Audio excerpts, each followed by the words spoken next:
All right, yeah, this was supposed to, I think, God, how many days ago? Let me look real quick. 12 days ago. This was something I meant to watch on stream forever ago. So for people who like the reacts, I apologize. But we haven't watched too many on stream because I've been so focused on like week in review stuff. It's just every day there's a patch and there's like 5 to 10 things to look at. So yeah. But this is I don't know if I've ever reacted to any of his stuff on the channel before. Maybe once, but I cannot remember. This is from the Yamix. I remember not liking this guy when I was like a Star Citizen evangelist still quite a bit. I remember not liking him at all, just thinking, oh, this guy's just a hater because he was like a huge Elite Dangerous fan or something like that. And then now he's making a lot of Star Citizen videos. And I just remember him kind of speaking his mind, very similar to the way that I did or do. And it would rub people the wrong way. It rubbed me the wrong way, but now I kind of get it. His titled video is very interesting. It should be a fun conversation. Star Citizen will never be fair and balanced. And yeah, I mean, based, true, real. So I think that's pretty obvious. But just in case he has something new to bring to the table outside of the game is straight up pay to win. Let's see, because 20-minute video. So if you're just going to call the game pay to win, I don't think it takes 20 minutes. So he's probably got a little bit more nuance than that. So let's see what it's all about. No shortage of ships or handheld weapons, or things that can barely be called handheld. Over the years, it's been interesting seeing how developer CIG has attempted to balance everything, or lack thereof, when nearly monthly they keep adding new toys that either do nothing, impact the status quo just a little. Do you think Star Citizen has attempted to balance that much? Or are they just trying to like fix something that's completely busted, broken, and that's pretty much it? A little bit, or utterly upsets it until everyone starts using it like methamphetamine, and the new shiny needs a good whack from the Nerf hammer. Honestly, it must be a nightmare for whoever has to keep up the spreadsheet with stats. But hold on, are there any stats in Star Citizen in the first place? Well, yeah, slap me with a wet fish. How can anyone make heads or tails of what they're strapping to their bodies or ships in the first place? Why is he question marking something that says recoil stability 40%, recoil kick 40%, spread -10, and projectile speed -12.5? Do we not understand what this stat means? I'm not a Star Citizen defender by any means, but I would never critique this. I guess up here it gets weird. -12.5% of what? Projectile speed. The speed of the bullet, how fast it gets to its target. I don't know. Is Star Citizen even attempting to introduce any kind of game design when it comes to damage, time to kill, survival, or balance? Is Star Citizen? The answer to that question is yes, but they're doing it so poorly and basic for now, like they always do, where they say, in the future, we will do X, and then the future never comes. And they might do like a PowerPoint presentation of the future, and then they'll make some excuse up of why that PowerPoint presentation can't be made now. Even attempting to be fair. The more I think on this topic, the more the answer I arrive to is no. In fact, Star Citizen simply can never be fair or balanced. I wonder if he's going to say the thing. I'm going to say the thing before he says the thing. A fair and balanced game is an incredibly boring game. If everybody was equally balanced, and then everything would just end in a stalemate and it would be super boring. Balance is, you don't want balance, complete balance, but yeah, Star Citizen just isn't fun in so many aspects of the game. And then the things that are fun tend to be the broken things like exploits and stuff like that, are like, you know, watching your bank account go up basically by exploiting is what people seem to find fun. I don't know. So then, the game balance. Why is it even important, or should a game even be fair in the first place? No, yeah, okay, well, so he gets objectively, yes, and maybe for single-player games, but certainly yes for anything with multiplayer PvP. See, we as people, gamers especially, inherently strive for some kind of a sense of fairness. You know, you scratch my back, I scratch yours. You give candy to a friend, that friend gives you an apple. You buy a... Fairness and balance are two different things, I feel like. Like, the game shouldn't feel unfair, where I think at times people might feel that way with a game like Star Citizen. It might feel unfair that somebody has a Polaris that they can just bring to Hathor, for example, when you don't, because you don't have $900 to spend on a fucking spaceship, right? So that's the fairness part. But perfect balance is actually boring. A house in modern day, but the price for it is bank taking your firstborn as a collateral. You know, like alchemy, equal exchange. Now sure, the real life really sucks ass and barely ever works like that, but with games we tend to implement our starry-eyed dreams and ideals. Yeah, a games better are more version fair of ourselves. than real life. So most of us have this expectation that video games should treat us fairly, or at least not punish us without a good reason, because that is how you make bad games. Now, when it comes to multiplayer games, fairness is also an extremely important, and that power fantasy from single player is no longer a valid way to do things. So then, returning to the topic, how does Star Citizen stack up in this? They're not even looking at that. I find it very interesting, channels that come to Star Citizen that like come in and out of it or whatever. They really look at it like it's a finished product and like it is supposed to be fair and balanced. Like, I'm not going to pull out the it's an alpha thing, but holy shit, are there way more important things to worry about than like the fair and balanced element of it right this second, right? You can't make something fair and balanced if the thing doesn't exist at all, right? Yeah, it doesn't. Frankly, whatever Star Citizen's been trying to do for the literal past 10 fucking years is a mystery to me. It's so far tilted in one direction that generally I struggle to decipher the fever-mad nightmare that CIG has been trying to call its gameplay design, which has led me to conclusion: Star Citizen simply can never be fair or balanced. It could, but it might come with a lawsuit after they tried to do it. Like, the only way to make it like fair and balanced is to straight up start everybody at in one spot, no matter what you pledged for or anything like that, and then everybody just kind of plays the game, and then the fairness and balancing is done within the game. But CIG has not done that, and yeah, so like it is possible, but it will never happen, right? But before we jump into the bullshit that is probably Chris Roberts' best attempt at making a video game, let me be clear. I'm not referring to performance problems as a reason for the lack of said balance or fairness. Though I know I'm pausing a lot, but I find it funny that this is Chris Roberts' best attempt at making a video game. I don't think there has been much of an attempt to make a video game with what is on our computers with Star Citizen. Again, I've said this in many videos, and I'll continue to say this: the persistent universe in Star Citizen is a playground for people who bought spaceships on the website. That is its mission statement, or from my perspective, how I feel that they've designed this is like, all right, we have created a bunch of ships that we're funding this game for. We need to create a place for these people to play with those toys, right? And that's what it is. And it has never really... I don't feel like the mission statement at the moment was actually to create a video game until last year. And now it's like the working towards 1.0 thing. And then they went, whoa, holy crap.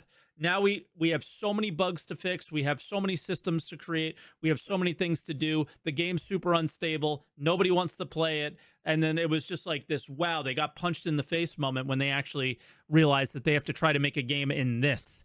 And yeah, I think they're having like an oh shit moment.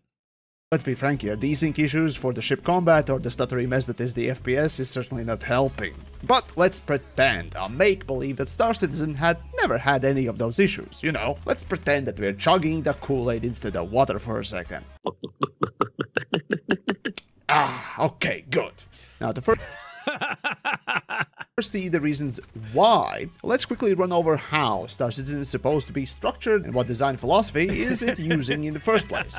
Now, if you've not been around Star Citizen constantly, the term death of a spaceman, soft and hard ship death, or hell, even such a thing as insurance might raise bewildered confusion and utter contempt. Sure. So, how about I break them down for you? Now, one You can't because they're all extremely vague and none of them exist. But okay, let's see what his breakdown day, is. when Star Citizen is finished and everything is implemented according to the current plan, if someone pops a cap in your ass and you keel over like a little bitch, well, you're dead. I know, it's an innovative concept, isn't it? Your body drops with all the loot you had on you. Afterwards, you respawn in a hospital, and the only thing that you didn't lose are the credits. And here come the problems. Right now it has been changed since 4.0, where you respawn with everything you had on you as a duplicate. So it's supposed to be a temporary fix only. Now, whether or not you go back and pick up... I love that he's playing Arena Commander in the FPS mode, because that's the only place he's getting like decent frames. And he's everyone he's going against is literally like a warrior. Like those are the guys who play it every day. They're all crouching and moving side to side. It's all like the best players I've played against. It's kind of funny. Loot is really up to you, or whether or not somebody has come along and looted it first. So death in Star Citizen is supposed to be a pretty punishing thing, all or nothing type of a deal. The concept is akin to extraction shooters like, say, Escape from Tarkov, which is another high poly mega. What? It is nothing like this in anymore. A similar vein. That's also not finished. Now, if you're really interested, you can read Chris's own manifesto on this whole thing, though it is kind of old, as he mentions such things as lives. But basically, this is the general gist of the structure. Now, similar stuff goes with ships, but even more confusing and barely explained. Basically, soft ship death is when functionally ship is dead. Like, for example, when you spilled the coffee in a circuit breaker, or stuck your dick. Soft death is just a temporary thing, Yamix. If you ever watch this this react, which you probably won't, but if you ever do, it's just a temporary thing to when, like, your components die that can be repaired and brought back up or replaced. In a ventilator. Fixing the ship should be possible, or at least one day should be possible. With the SRB, we'll now be able to grab it with a tractor beam and pull it back to a repair station and get it repaired instead of waiting for the insurance payout. The repair isn't in yet, so you will be able to move it, and, but repairing, I think, doesn't, like, we didn't prepare it for that yet. So there is no drop-off points yet with the SRV. But for the future, that will be the case, that you have like the dedicated drop-off points where you can then fix the ships that you cannot repair on site anymore, especially. What Yamix is doesn't realize is that like 2 weeks before this, or a week before this, there was literally a video that was playing with other devs saying that you can do what Torsten, who's like one of the leads and actually knows what's going on, I guess, is saying the opposite of. And this was just like such a what is going on moment for us. The bigger ships with like. Well, the hard ship death is when you spill your coffee right into the thermonuclear reactor. And here comes the confusing part. What if the ship gets stolen, exploded, or yeeted, deleted? What do you do then? Here comes the insurance. Now, if your ship is insured, like those pledge pages still mention, you get your ship back, or was it that you get your ship at no cost, or was it get money back? Oh wait, no, you get the ship recovered after a certain time. Wait, what? We'll have two main taxes: inheritance tax as part of Death of the Spaceman, and security tax for your base that will cover the cost of planetary shield tech. Insurance, on the other hand, will be split between medical insurance, which covers your hospital imprints, and probably the most important one of all, ship insurance. Now, as we have Death of a Spaceman, we also need Death of a Spaceship. Losing your ship should be significant, and this is where ship insurance and our new warranty mechanic comes in. First up, we'll have 3 tiers of insurance. Now, insurance by itself will only pay out credits. Bro, he skipped over the most confusing part, too. This doesn't even fit his narrative. The 3 levels. Based on the wear and age of your ship. Insurance with a warranty, though, will give you back a new ship, plus any other equipment or decorations based on the tier of insurance you had. Okay, so this is the bit you need to listen to. All ships bought on the pledge store will come with a permanent warranty. And I wonder if he'll show this for Galen. Then Jared made a post on Spectrum who he literally edited it 15 fucking times. Well, I don't know if it was literally 15 times, but it was a number of different times that it, like, people were screenshotting it and going, all right, well, this is what insurance is, I guess. And then he changed it again, and we were like, oh, this is... It was so confusing. This whole thing is still confusing. This means you will always get your ships back if they're attributed to your account. Other ships, on the other hand, will require a transferable warranty, and these are rare. Now, what about claim timers? It's another fun topic. And getting your ship back without a claim. Well, we want claim timers to be proportional to the crafting timers. This means it's more beneficial for you to go back and get your original ship. For this, we're going to be introducing a shuttle ship, just like a courtesy car. You'll be able to claim the shuttle at no extra cost to most locations. If your ship has been legitimately lost, though, then you'll need to claim it back. Okay, so we've talked about our 2 core progressions, but what does that mean to you as a player? Well, firstly, it means we have a framework where we can start creating cyclical gameplay loops, where we can start creating start.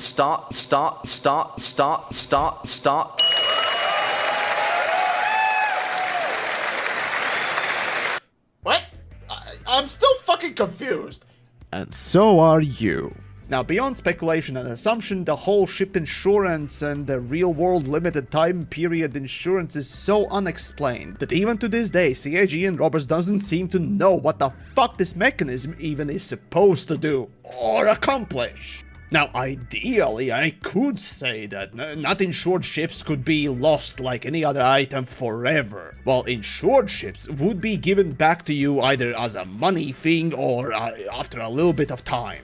But even that much is an assumption and wild speculation. Hell, even their own official fuck you is extremely vague on this concept. So let's just agree to never mention it like Voldemort, lest we be driven mad. And supposedly the same stuff should be working for your FPS gear as well, but... Now, the point being, insurance is bullshit concept and let's just ignore it for the time being. But the general gist is essentially that your character dies, too bad for you, you lose everything that you had on you. Your ship dies, well, maybe you can repair it at some point if it hasn't exploded, but similarly, it's a very steep all or nothing kind of a loss. And if you need an example, then it's basically the opposite of Dark Souls. If you die, you lose every item on you, but you keep the money. And if you can go recover the stuff. Okay, so now we know the penalty of... The thing about ships is, just to be clear, and I don't think he's really hammering this home, they do not want ships to explode as much anymore. They want your ship to be your ship. They want you to prioritize recovering your ship and repairing your ship instead of constantly just clicking a button and getting your ship back. That is what they said, and now we're in this new era of whoever is deciding what Star Citizen is going to be, and now you literally just click a button and get everything back when it comes to like the FPS recovery stuff. So yeah, maybe things are changing, but the initial thought process was like your ship is your home, your ship is your baby, and you want to take good care of it, and if you don't, you should be able to revive it if it dies, kind of thing. Fucking up. But how hard is it to actually do that? Well, Star Citizen intends that time to kill, or at least on the foot, to be rather quick. No regenerating health, bleeding, and maybe one day limb-based afflictions as well. But generally... That was like a bit of a disingenuous clip that he just showed there. Not on purpose, I don't think. Because I don't expect him to fully understand like the gun that he was using, the character armor that player had, and why that appeared for the player to die so quickly. But he was getting attacked by somebody else over here. Yamix hit him with literally one round, and that was it. And that's why he died. So I don't think he's putting this clip in there on purpose. It was just like, hey, let me find the clip of the guy dying the fastest. But I think most people consider Star Citizen a bit bullet spongy, actually. At least in compared to like something like Tarkov, right? It takes about this fast to kill an armored dude.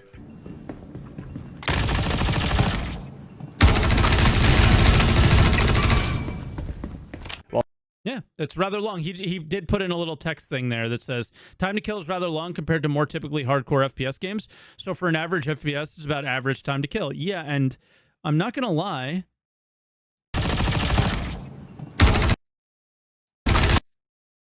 That armored dude is wearing medium to light armor. So it actually will be longer than that in heavy armor. Just to be clear, this is medium armor. While the movement, actions, and everything around FPS is intended to be animation perfect, or at least animation based gameplay. And if you know anything about those games that attempted this style, you'll pretty much know. We're working to support a feel of authenticity through world traversals, running, jumping, and climbing, interactions with objects and the environment,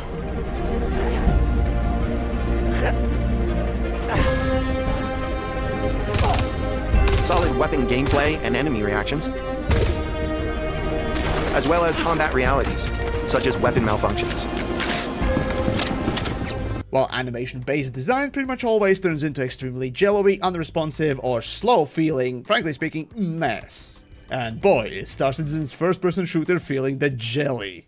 As for ship combat, here He had to play against some of the pros, though, so his experience was probably horrible. the time to kill is a lot more drawn out. Well, sure, yeah, you can still kill certain ships quickly or hell, even instantly. The standard dogfight, even with precise shooting, may take a hot minute or 10. I mean, 2 Idrises, yeah. In a single-seater ship. I don't really think this is how it's supposed to happen. It's an Idris, dude.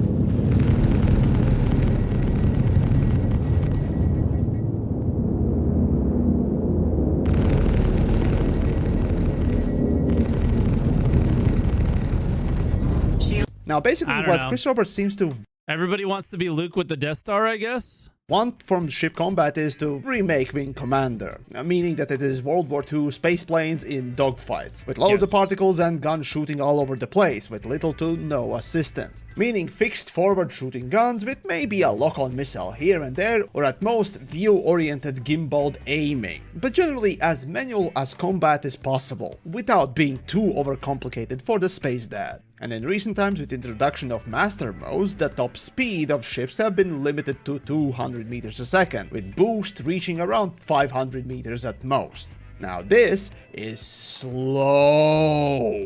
And to put it in perspective, Starfield, for example, tops out around 300 meters at most, while Elite Dangerous tops out at around 900 meters a second, averaging combat speeds being about 5 to 600. But what does that mean? Well, basically, the faster the speeds, the larger combat area is necessary, as well as further the engagements between the combatants is. The slower the speeds, the closer you get to people, and it's easier to hit them. So clearly, with master modes, that's what Yeah, but that's not necessarily what happened, right? Because it's also about the gunnery and all those other things, so people aren't necessarily that close. It's a lot deeper than this. Star Citizen is attempting to do to shorten the range between as to combatants. why it Now, sucks. even with those rather Master slow mode's speeds, due to shit. having small ship models, Star Citizen's combat still feels fast and further than it actually is. But personally speaking, it still sucks. Now, Yeah, oh outside yeah. of combat, Master Mode split the navigation in Even the development team thinks it sucks, but then they never made any changes to make it better, and they did like other shit, like the jump points and like how our ships fly. They just like moved on to other things that the company decided were more important than the flight model. So there's somebody pulling strings, probably Chris and cronies, that are deciding that, you know, the team that works on the flight balance and flight model is more useful and more important in places like Squadron 42, I think. And that's the problem here, is that there's literally been almost nothing done to address the issues the community gave about master modes. 3 parts. It's that horrible. all try to occupy the same space. The combat mode with aforementioned slow and painful speeds with weapons and shields. Then you can switch to travel mode, which drops the shields and disables weapons, but increases the top speed to about 1000 meters a second, allowing you for a solid splatter on the side of a space station. And the third mode being the quantum travel mode, which is basically the automated, faster than light movement within the system borders, that still can be disrupted and interdicted with special equipment. Generally, the idea for current Star Citizen Why didn't design they is either only to make Star sacrifice Citizen? speed if you want to engage in combat, or sacrifice defenses if you want to do anything else. Overall, it wants to be seems a that Star movie Citizen director, wants man. to I make don't you know. rather vulnerable to those consequences of death, so Wing that Commander it was looms over amazing. you like a giant shadow for every action you do. and ganking to become either intended or unintended, but rather big part of this universe. And speaking of ganking, their barely established crime and punishment system with prisons, bounties, a lawless system pyro, and whatnot else, well, they're just that, barely established, and I'll just leave it at that. So then, those are the general broad strokes, but let's say you want to know more. Optimize your loadouts and builds for ships and your FPS guy for this type of a game balance. Well then, let's take a quick peek at my foray, the FPS gameplay. What gun would, for example, deal the most damage in a single hit? Oh no. Okay, well, what about then armor? That's it? That's all the info I get? No, this got to... Damage reduction, that's all we have, brother. That's it. Nothing else. It's one of the most disappointing aspects of this game, by far. Be some sort of a mistake. Well, okay, well, what about then the ships? Chris Roberts and Ben Lesnick really popularized the very single little detail about these mega poly things. What stats do they have? What the fuck is this shit?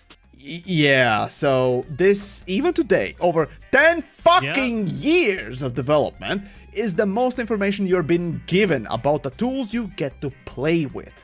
I just cannot fathom the logic of this stupidity. Yeah, but it's an alpha. What if they're still testing? No. I simply refuse to.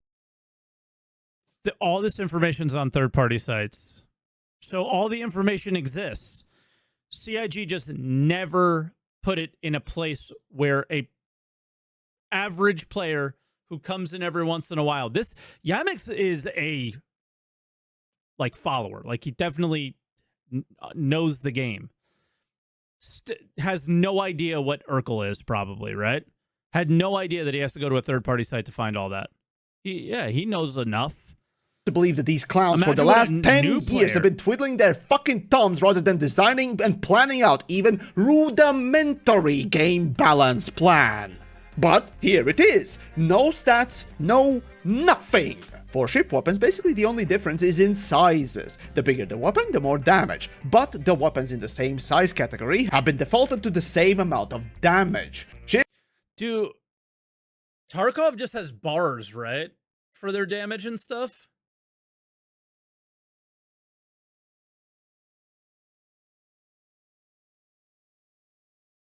Do they actually have the numbers on there? Because Tarkov, doesn't give you a lot of info, right?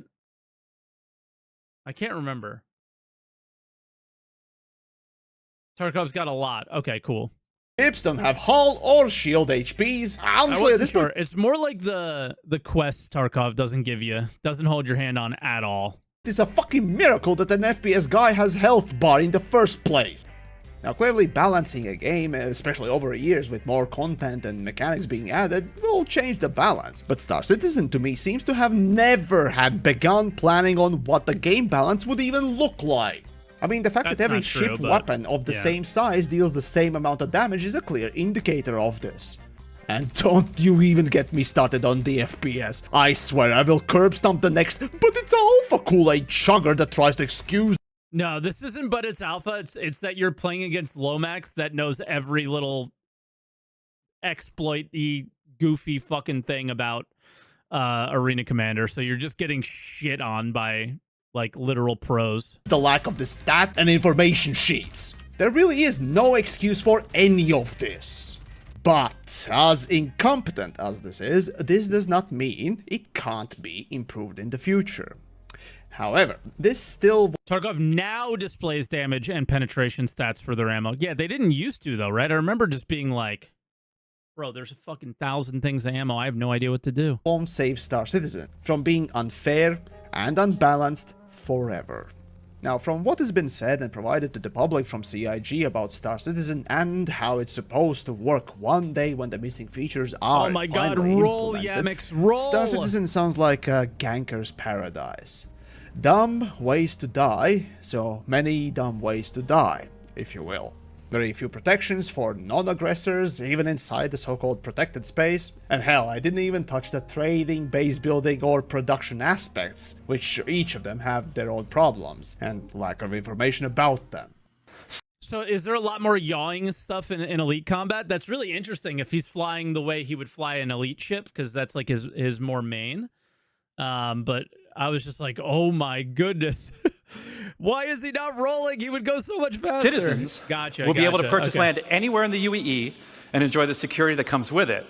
But civilians will have a couple of restrictions as to which systems and which planets they can buy on. Now, the thing that frustrated me for years has been this glib attitude towards numbers in Star Citizen. How much damage my bullet from my handgun does, how much shield strength does my ship have, what weapons my ships have, and what damage they do. These simple and basic questions are still unanswered for whatever reason, and it continues to give off the impression that the developers don't even have a basic, fundamental level of game balance in mind, let alone in writing or planned out. But when it comes to pumping out the ideas and features, they're quick to parade them around and promise the world. A term, all style, no substance, certainly comes to mind. Welcome to Star However, Citizen. even my frustrations with the lack of foundational level game design in Star Yeah. Citizen is sadly eclipsed by even larger problem. We'll agree the with giant that, elephant for in the sure. room that completely throws any semblance of fair play and balance out the window. No, it's not the long-term customers having grinded the gear and seal clubbing the new users. No, it's not even the gankers having attackers' advantage with crime and punishment system failing to protect or dissuade from bad acts. Hell, it's not even guilds or orgs curb stomping smaller groups or folk just going about solo. The sad reality, and I know this is a rather old dead horse of mine, but nevertheless it's a highly important one. It is the pay to win. That's right, every ship and item will be available to earn or collect in the finished game. Many backers provide extra support for development with concept ships, Voyager Direct items, and more, but all of these are entirely optional, and none of them will ever let players pay to win. Observe. Developer, come here. Could you whip me up some sort of amazing super ship that will let me win every dogfight? I can make it worth your while. No, thank you. What about $2 or $20? No. Holy fucking shit. There you have it. Now, this clip is absolutely misleading and wrong. See, pay to win very rarely is about exclusive to purchase gear, whereas anything that you can purchase with real money and has any kind of mechanical function, yes, even such an innocuous thing as an XP booster, is a pay to win. You're using real world money to skip, circumvent, acquire, or achieve something in a game. I started saying like pay to progress or pay to skip or things like that because people get obsessed with the word win and ignoring the fact that this is bad for video games. It is bad for gaming. Gaming is worse because this stuff exists, which is like the point that needs to happen, right? It doesn't matter win, lose, or whatever. It's the fact that it exists at all is the problem. With a tangible effect, and that simply is pay to win. And boy, oh boy, can you do a lot of that in Star Citizen. In fact, there are far fewer things you can't achieve in Star Citizen right now than the things you can with a simple swipe of your credit card. And that, personally speaking, is utterly disgusting. In Star Citizen, with real cash, you could buy pretty much anything you could want. Cars, bikes, fucking tanks, spaceships, spaceship weapons, first-person shooter items, tools. Frankly, the only thing you can't seem to buy is cargo for trading. But then, why bother? When you can exchange real-world money for in-game money, directly on top of everything. And if for some reason this somehow does not sound unfair, unbalanced, or disturbing, if not disgusting, I guess I simply can't reach you. But for anyone else, the reason why pay to win is so despised and such a dirty term is simple. It's legalized cheating. That's all it really is. The person toiling away to grind in-game credits to purchase a ship of his dreams earns it through hard work. It's the game's progression, as it should be. Alternatively, if you can simply slot in your credit. All right, just to play devil's advocate, because I hate the pledge store. I hate that it exists. I wish we all started with an Aurora, played the game, and, you know, we weren't playing the game that we see today, and that, you know, your progression early was faster than your progression later, and then if you know, you kind of find your niche in the game relatively quickly, you do your things that you enjoy doing, you play the game Star Citizen with a lot less friction than we have today, right? And then there's hopefully some lofty goals that you can reach. That is not the game that sits in front of us. That is the game that's in my head. But the pledge store makes you kind of skip some of the enjoyment of going from a small ship to a medium ship to a large ship and playing with friends and this and that, and all of that stuff just like doesn't exist because of the pledge store becoming a priority over many of the things. But I'll play devil's advocate here and say that let's go back to his original points. There's no foundational game in the first place. So they can't figure out fair, balanced anything if they don't know what the hell they're trying to balance in the first place. Like, the fact that they haven't prioritized the game is the biggest problem, right? And it's because of shit like this. That's why I don't like the pledge store. For me, it's way less pay to win.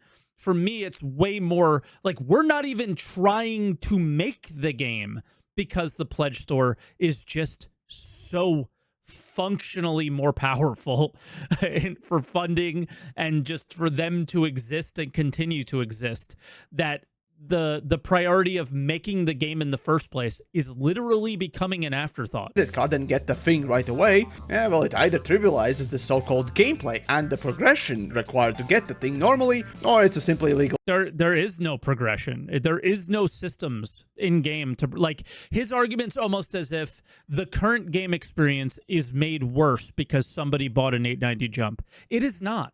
It is not made worse because there is no progression system. There is none of that stuff, like, fundamentally designed in the game. Whatever progression system you have in your head exists in your head exclusively. There's no, like, leveling up your characters. Like, there's no, it's not very clear and obvious and, you know, maybe the word's linear. I don't know. Like, there's not a starting point.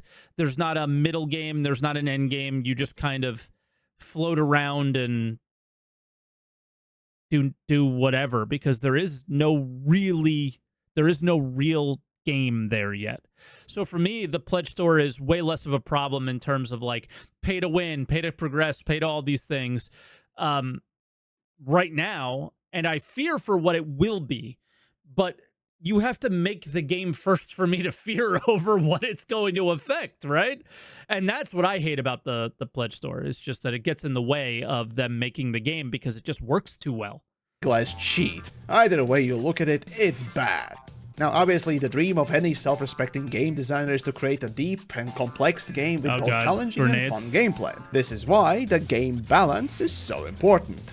For multiplayer games, to achieve the sense of challenge for everyone equally is to make it also equally fair and equally balanced. However, this is exactly the opposite of what pay-to-win does.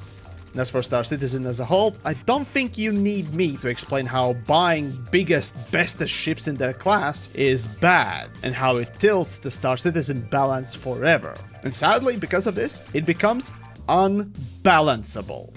Because here's the thing, you can either try to balance the Star Citizen progression, economy, or combat, ignoring that somebody could simply buy the tools right away, in which case you are either genuinely legitimizing cheating, or ignoring whatever economy or progression you are making. Or you... Okay, so let's pause on that and play a little bit of devil's advocate some more, and I'm only saying a little bit because I actually do sort of believe this. Game launches next week. Right? Let's say the game launches. Let's say in 1 week, every system you ever wanted in every system they explain that would be in Star Citizen 1.0 is done. The game comes out next week, right? All of you have paid to win and have all these spaceships. 890 jump, this, that, the other thing. They're all amazing. They're fantastic. You know, I'm pay to winning. I'm killing everybody. I'm the best. Number one, we all know pilot skill will matter to some extent, and more of an extent than many other games that have pay-to-win stuff in it, right? It's not just, you know, clicking a keybind here and there. It's a lot more involved than that. So That's number one. Number two is the real issue that somebody else skipped and got an 890 jump. That is an issue. I think it takes away from the mystique, the reward, the achievement of owning something that's really rare and expensive and hard to get. That ruins the video game for me. But what will truly ruin the video game is if they continue to do this after 1.0. If they continue the same behavior they have now after 1.0, that is where everything breaks. Because where Star Citizen will either succeed or fail is that after it launches, if somebody comes in 5 years in, 10 years in, even a year in, and is able to enjoy themselves, find something fun, have a great time, and able to catch up to people that have been playing for many years after, learning the game, experiencing it, and having fun, that is when we will determine whether Star Citizen is fair or balanced or not, right? That is the only determining factor, is that if somebody can come in later and enjoy the game, even though people had paid to win in 2013, using his terms and everything and what's going on, right? It's skipping is an issue in an MMO. It absolutely is, especially because somebody in Twitch chat said that it is not. It will absolutely be an issue in an MMO depending on the MMO, okay? So let's say Albion Online never did seasons. Let's say EVE Online, well, is EVE Online that it is today. If somebody was able to purchase all of the things they needed to do to capture space in EVE Online before the game came out, that is pay to win, right? And that is absolutely possible in a game like Star Citizen, where you can buy the Pioneer and place bases on day one, right? So if you're, again, pay to win, everyone's win condition is different. But if your org or yourself, your win condition is to take control over some pyro space and do that, anybody who Yamix may or may not know about this. So if you're watching, there's some like weird system that's going to be in pyro that, people will compete over with stations and stuff like that. If that's your desired gameplay, the pay to winners are going to get ahead of you on that first. But that, again, sounds like it has seasons, so they'll do it first, and then you might be able to do it second. But, I mean, dude, if you're able to control space in EVE right away, that would be a problem. In Albion, if they didn't do seasons, if you were able to just go to a tier 8 and own everything and create tier 8, so that would be a problem, right? So, and I don't know what's going on in chat. I see some maybe arguments or whatever. Just chill out. I don't know I'm not reading chat very much, so chill out, or I'll just time you guys out if looks like you're arguing, because I don't really care. I just don't want you guys arguing, okay? But it's straight up just that's where I came to EVE Online and went, wow, what a successful video game. Because EVE is pay to win, okay? Argue all you want. EVE is pay to win. EVE has pay to skip. EVE, you literally buy in-game credits. You can buy skill. You could buy literally everything. EVE is no better than Star Citizen. It may be worse. But where EVE succeeds is that even when I don't do that, I don't feel like my experience is being ruined by the fact that those things exist. And I'm coming 20 years into the game. I am in the EVE pay to win experience. Like somebody saying EVE turned pay to win. It isn't at the start. Doesn't matter. Right? Doesn't matter. I'm arguing with your point that there's no underlying game, so there's technically no pay to win. We won't know that. Yeah, that's the point I'm trying to make. We're agreeing. Okay. So that's kind of my arguments here, is if we don't have a game, we can't determine whether or not it's super pay to win or not. They have to make the game, and I wish they just would. That's all I'm saying, is I wish they would just make the game, and stop with all the other bullshit and just make the game, and let's find out if this game is fun and if this game is for us. If it's not, we move on and play other games. And again, I was able to go to other games and as a new player and feel good, and that my achievements going up the ladder, even though other people had them, they didn't buy them, right? Even though they had these achievements, they weren't earned by going on a pledge store the way it is, right? So, but you also have no experience from a time before skill injectors. So essentially what you're telling me is that you're very similar to me in Star Citizen. That like, and I try to be empathetic to the people who feel this way that come into my comments as a new player and saying, "Hey, I'm having fun." I don't have the bitter vet problem of the game used to not have skill injectors. This is an EVE Online thing. Where I do have the bitter vet problem in Star Citizen, where they haven't done any of the things that I have. But I can understand that somebody can come into Star Citizen now and find fun, but will that fun stay? It typically does not. They eventually find that the game is empty, like just barren, emptyless waste with no progression systems, nothing to do, and no fun. EVE Online is not that, right? There are problems with it, but it is not a barren, emptyless waste. There are tons of things for you to do as a new player and as an endgame player. And that's the difference between a finished game, a game that focused on making a game, and a game who focused on making a pledge store. And that's my whole thing about the pledge store and why I don't like it. It's not really about pay to win. It's about they never even fucking made the game in the first place because of it. You do the opposite and balance Star Citizen and account for pay-to-win being a part of the system, in which case you penalize the non-paying customers. And most often that happens with excessive and pointless grind, so that either everyone is a paying customer in Star Citizen.